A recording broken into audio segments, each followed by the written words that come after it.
Hi everyone, my name is Maddie and welcome to another Telequarium with the Alaska Sea Life Center.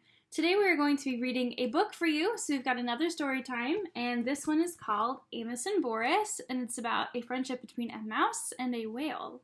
So let's go ahead and get started. Alright. Amos, a mouse, lived by the ocean. He loved the ocean. He loved the smell of sea air. He loved to hear the surf sounds, the bursting breakers, the backwashes with rolling pebbles.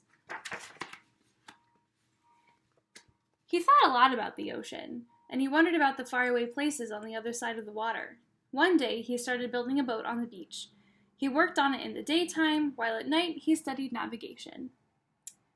When the boat was finished, he loaded it with cheese, biscuits, acorns, honey, wheat germ, 2 barrels of fresh water, a compass, a sextant, a telescope, a saw, a hammer, and nails, and some wood in case repairs should be necessary, a needle and thread for the mending of torn sails, and various other necessities such as bandages and iodine, a yo-yo, and playing cards.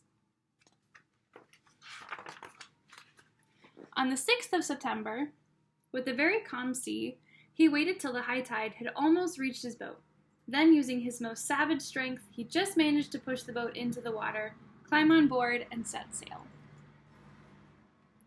The rodent, for that was the boat's name, proved to be very well made and very well suited to the sea, and Amos, after one miserable day of seasickness, proved to be a natural sailor, very well suited to the ship. He was enjoying his trip immensely. It was beautiful weather, day and night. He moved up and down on waves as big as mountains, and he was full of wonder, full of enterprise, and full of love for life.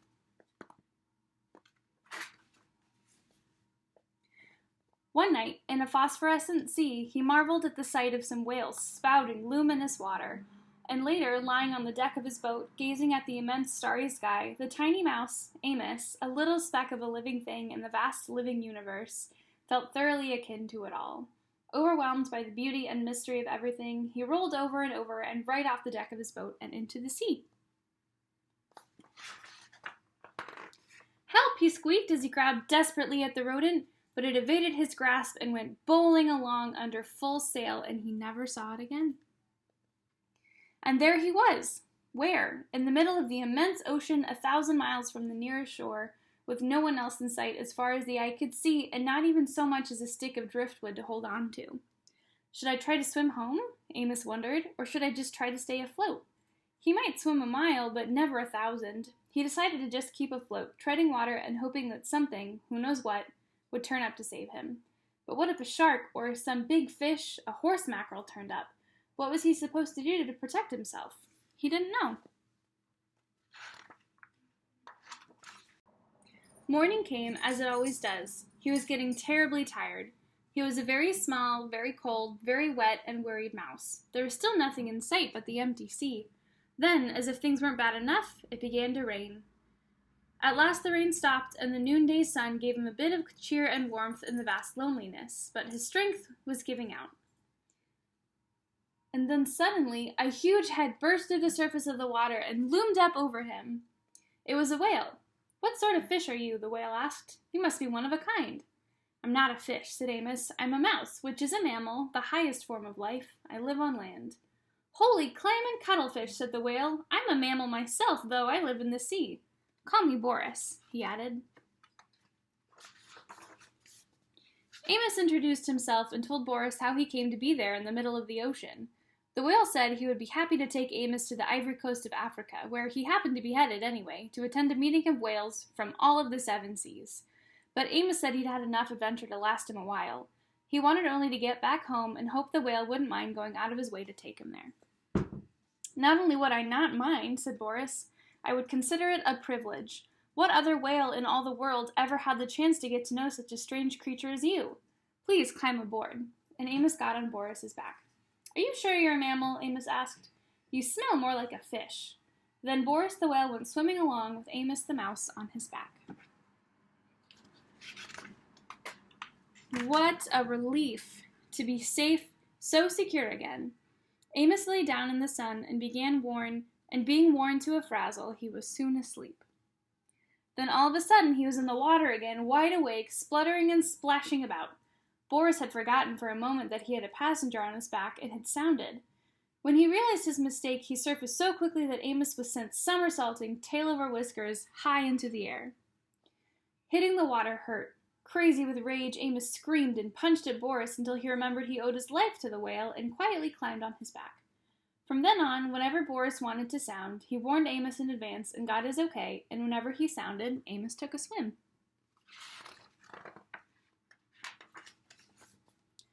Swimming along, sometimes at great speed, sometimes slowly and leisurely, sometimes resting and exchanging ideas, sometimes stopping to sleep, it took them a week to reach Amos's home shore.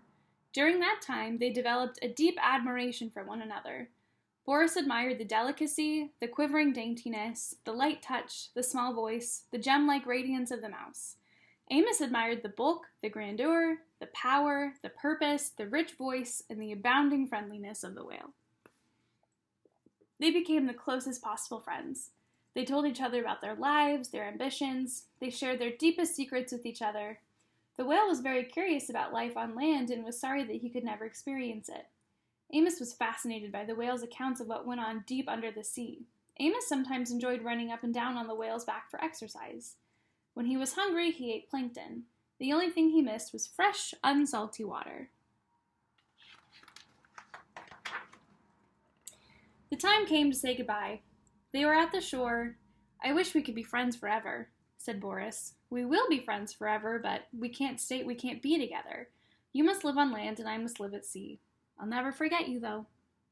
"And you can be sure I'll never forget you," said Amos. "I will always be grateful for you for saving my life, and I want you to remember that if you ever need my help, I'd be more than glad to give it." How he could ever possibly help Boris, Amos didn't know, but he knew how willing he was. The whale couldn't take Amos all the way into land. They said their last goodbye, and Amos dived off Boris's back and swam to the sand. From the top of a cliff, he watched Boris spout twice and disappear. Boris laughed to himself. How could that little mouse ever help me? Little as he is, he's all heart. I love him, and I'll miss him terribly. Boris went to the conference off the ivory coast of Africa and then went back to a life of whaling about, while Amos returned to his life of mousing around. And they were both happy. Many years after the incidents just described, when Amos was no longer a very young mouse and when Boris was no longer a very young whale, there occurred one of the worst storms of the century, Hurricane Yetta, and it just so happened that Boris the whale was flung ashore by a tidal wave and stranded on the very shore where Amos happened to make his home.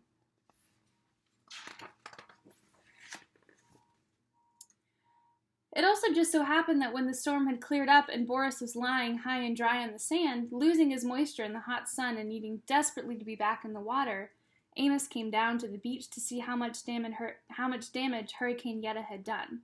Of course, Boris and Amos recognized each other at once.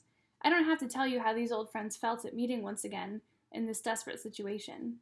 Amos rushed toward Boris. Boris could only look at Amos. "Amos, help me," said the mountain of whale to the mote of a mouse. "I think I'll die if I don't get back in the water soon." Amos gazed at Boris in an agony of pity. He realized he had to do something very fast and had to think very fast about what it was he had to do. Suddenly he was gone. "I'm afraid he won't be able to help me," said Boris to himself. "Much as he wants to do something, what can such a little fellow do?" Just as Amos had once felt, all alone in the middle of the ocean, Boris felt now, lying alone on the shore. He was sure he would die, and just as he was preparing to die, Amos came racing back with two of the biggest elephants he could find.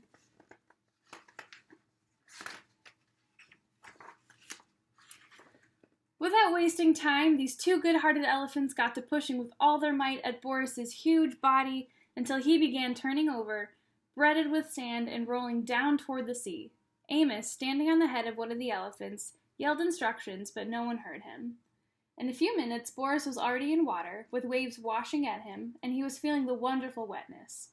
You have to be out of the sea really to know how good it is to be in it, he thought. That is if you're a whale. Soon he was able to wiggle and wriggle into deeper water.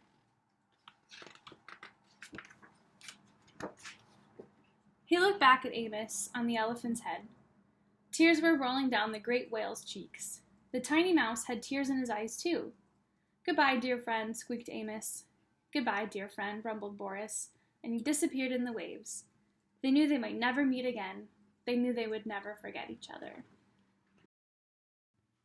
Well, I hope you all enjoyed our story time with Amos and Boris today. And yeah, for those of you that might not have known, whales are definitely mammals. There are quite a few mammals that live in the ocean, and many of them do live in Alaska too, which is really cool.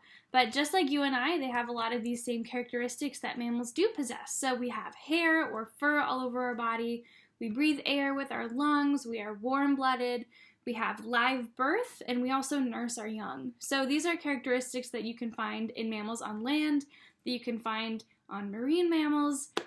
It's really interesting to see how different animals adapt to their different environments. However, we have a lot of core similarities. So I encourage looking up some other mammals that might live in the water because it might surprise you a little bit. But I wanted to thank you all for tuning in with Telequarium today. The Alaska Sea Life Center really appreciates it. We hope you have a lovely rest of your day, and we hope to see you soon.